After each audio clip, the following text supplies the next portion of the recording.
Hello मित्रों, welcome to YouTube में channel Chamunda Galaxy. आज आपणे शीखीशुं गैलेक्सी प्लानिंग में रिवाइंडर एटले के प्लेटो कई रीते सेट कराय ए आखो विडियो जोशो तो ख्याल आवशे केवी रीते प्लेटो सेट कराय अने कई रीते प्लेटो गोठवाय। आखो विडियो जोशो छेल्ले हुंदी तो ख्याल आवशे कि केवी रीते प्लेटो गोठवाय अने क्या क्या केवी रीते आपणे रिवाइंडर में जईने प्लेटो गोठवाय। ओके, तो आपणे आ हीरानी फाइल ओपन छे, एमां जईने आपणे आ एक हीरो ओपन करशुं। આપણે હીરો ઓપન થઈ ગયો છે ને આ રીતનો હીરો છે આપણે, એટલે હવે આપણે ઇન્ક્લોઝરમાં પહેલાં વયો જવાનો। આપણી થિયરી પ્રમાણે પહેલાં તો ઓલ ઇગ્નોર આખો હીરો આપણે ઓલ ઇગ્નોર કરી નાખવાનો। ઓલ ઇગ્નોર કર્યા બાદ આપણે હવે જે આપણી થિયરી પ્રમાણે કાપાને જાળા હોય એને આપણે સિલેક્ટ કરી લેવાના। યુઝ એટલે કે સૌથી પહેલાં તો મિત્રો આપણે જે ક્યુસી હોય ને એ જ આપણે હીરામાં જોવાનું હોય। આમાં આપણે કંઈ ક્યુસી નથી, એટલા માટે આપણે આવી રીતે મોટા કાળા કાપા અને જે આપણને જાળા લાગે મોટા મોટા એ આપણે આવી રીતે ડાયરેક્ટ યુઝ કરીને ડાયરેક્ટ હીરો આપણે બનાવવાની શરૂઆત કરી દેવાની હોય છે। આપણે ઓલ યુઝ કરીશું, આને ઓલ યુઝ કરીને આપણે મેકેબલ આપશું। 11 દોરાનો આપણને મેકેબલ મળ્યો। આ રીતની પેરોટી સારી છે અને સરસ હીરો આવ્યો છે। આપણે ત્યારબાદ આપણે ચોકડી આપીને બેઝ પેર આપશું।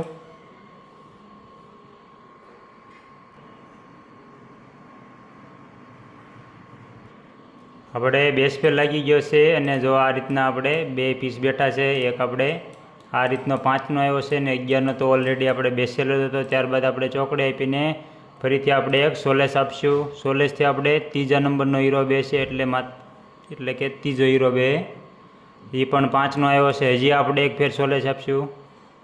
જ્યાં સુધી મિત્રો 3 દોરાનો હીરો આવે ત્યાં સુધી આપણે સોલેસ આપીને જોઈ લેવાનું હોય, એટલા માટે આપણે 3 દોરાનો છેલ્લો હીરો લેવાનો હોય છે। પછી જ્યાં જેવી થિયરી, જે ઓફિસે જે રીતની થિયરી હોય તે પ્રમાણે અમુક જગ્યાએ છેલ્લો 4નો પણ લેવરાવે છે, અમુક જગ્યાએ જાજી જગ્યાએ 3નો જ હોય, પણ અમુક જગ્યાએ મોટા હીરા ચાલતા હોય તો આપણે ત્યાં 3નો ન લેવરાવે, છેલ્લો આપણે 4નો હોય છે। જો આપણે અહીંયા 2નો આવ્યો છે એટલે આપણે 2નો ન ચાલે, એનો ઉપરનો પ્લાન આપણે આ 4 વાળો એટલે 4, 5, 5 અને એક આપણે આ 11નો હતો। 4 ઓલરેડી આપણે 4 હીરા બેઠા છે એને આપણે ડિલેટલ નોન સિલેક્ટ આપશું। જો આ રીતના 4 હીરા બેઠા છે। હવે આપણે આ છે રિવાઇન્ડર મિત્રો, આ રિવાઇન્ડર છે આપણે એમાં જઈને આપણે પ્લેટો સેટ કરવાની હોય છે। આમાં વયું જવાનું, પછી ટેબ આપીને આપણે આ રીતના ઇન્ક્લુઝર બધા વયા જાય, અહીંથી આ બધી પ્લેટો વહી જાય। પછી આપણે આ બાજુમાં જે બે હીરા દોરેલા છે ત્યાં આપણે દબીએ એટલે આ રીતના બધા હીરા આવી જાય। તો જો મિત્રો આ આપણે સરળ રીતે જ છે અને સહેલું જ છે હાવ। આપણને ઘણા લોકો અટવાય છે કે રિવાઇન્ડરમાં જઈને પ્લેટો કઈ રીતે સેટ કરવી। અમુક બહુ અઘરો એવો ઝાઝા હીરા બેઠા હોય ને પાય આવતી હોય તો પાય પણ લઈ લેવાની, 2 દોરા વજન ઓછું થાય ત્યાં સુધી આપણે પાય લઈ લેવાની। આમાં તો આપણે પાય આવે એવું નથી, કેમ કે આપણે અહીંયા જો મેન તો આપણે પહેલાં આમાં જગ્યા જોવાની હોય છે। જો આપણને જ્યાં જગ્યા ઝાઝી મળે ને ત્યાં આપણે પહેલી પ્લેટ ગોઠવવાની હોય છે। હવે જો આ ઓલરેડી પહેલાં તો એક પ્લેટ આવે જ તે, ત્યારબાદ આપણે એ પ્લેટને આપણે જગ્યા ગોતવાની, મેન હીરામાં જગ્યા ક્યાં છે ઝાઝી ત્યાં આપણે પહેલી પ્લેટ ગોઠવવાની હોય છે। તો આપણે આ રીતે આને અહીંયા સેટ કરી દઈશું એટલે આપણે જો 2 ભાગ થઈ ગયા। બને ત્યાં સુધી હીરાથી આગી રાખવાની જગ્યા હોય તે જગ્યા હોય એટલે પ્લેટ એકદમ આગી જ રાખવાની, હાવ નજીક નહીં રાખવાની। કેમ કે મલ્ટીમાં જ્યારે હીરો કપાય તો એ પીસને ક્યારેય થોડુંક ડેમેજ થાય નહીં, એટલા માટે આપણે બને ત્યાં સુધી જગ્યા હોય એટલા માટે આપણે પ્લેટને આગી જ રાખવાની હોય છે। હવે મિત્રો આપણે આ પીસમાં જો આની માથે આપણે રાઇટ ક્લિક કરવાની, રાઇટ ક્લિક કરો એટલે એડ રિવાઇન્ડર આવે, એડ રિવાઇન્ડરથી આપણે બીજી પ્લેટ એડ થાય। જો આપણે આ તો ઓલરેડી હતી તે આપણે એડ રિવાઇન્ડર કર્યું એટલે આ બીજી પ્લેટ આવી, બીજી પ્લેટ હવે આપણે અહીંયા ગોઠવવાની છે। જો મિત્રો આમ સેટ કરો તો વાર લાગે, આવી રીતે આમ ફેરવો તો વાર લાગે, પણ આપણે બંને ત્યાં સુધી આવા પેલ હોય ને ત્યાં જ આપણે ક્લિક કરવાની। ડાયરેક્ટ અહીંયા ક્લિક કરો એટલે જો ગોઠવાઈ ગઈ એક જ ફટકે। આપણે આ રીતે પ્લેટો સેટ કરવાની હોય છે। જો આપણે આ બ્લુ થઈ જાય લાઈન એટલે એ કમ્પ્લેટ આપણને હીરામાં ક્યાંય અટતી ન હોય અને કમ્પ્લેટ એકદમ પરફેક્ટ મૂકાણી હોય એટલે બ્લુ લાઈન થાય। હવે આપણે જો આ 2 પીસ અલગ અલગ થઈ ગયા। હવે આપણે એક પ્લેટ અહીંયા ગોઠવવાની છે। પછી ફરીથી આપણે રાઇટ ક્લિક કરીને એડ રિવાઇન્ડર, એટલે હવે જો આપણે ત્રીજી પ્લેટ આવી એ અહીંયા આવી. ગમે ત્યાં પ્લેટ આવે, આપણે જ્યાં પ્લેટ લેવાની હોય, માનો કે આપણે પ્લેટ અહીંયા મૂકવી છે તો ત્યાં આપણે ક્લિક કરવાની.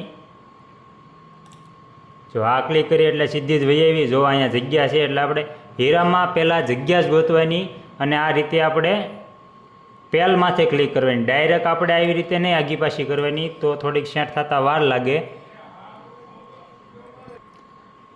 પ્લેટ ડાયરેક્ટ આમ સેટ કરવી તો વાર લાગે, પણ આપણે પેલ માથે ક્લિક કરવી, જ્યાં આપણને થોડી જગ્યા લાગતી હોય ત્યાં આપણે આવી રીતે ક્લિક કરવી તો ઝડપથી બેસી જાય અને સારી રીતે. જો બ્લુ થઈ જાય ત્યાં સુધી બ્લુ જ કરવાની, પણ સેજ ટચ થતી હોય માઇનર તો પણ ચાલે, એમાં કાંઈ બહુ વજન ઓછું ન થાય અને એકદમ વ્યવસ્થિત ગોઠવાઈ જાય. તો ઓકે મિત્રો, તો આપણી આ પ્લેટો એકદમ પરફેક્ટ ગોઠવાઈ ગઈ છે. જો આપણને તમને દેખાય જ છે આ રીતની આપણે પ્લેટો ગોઠવી છે.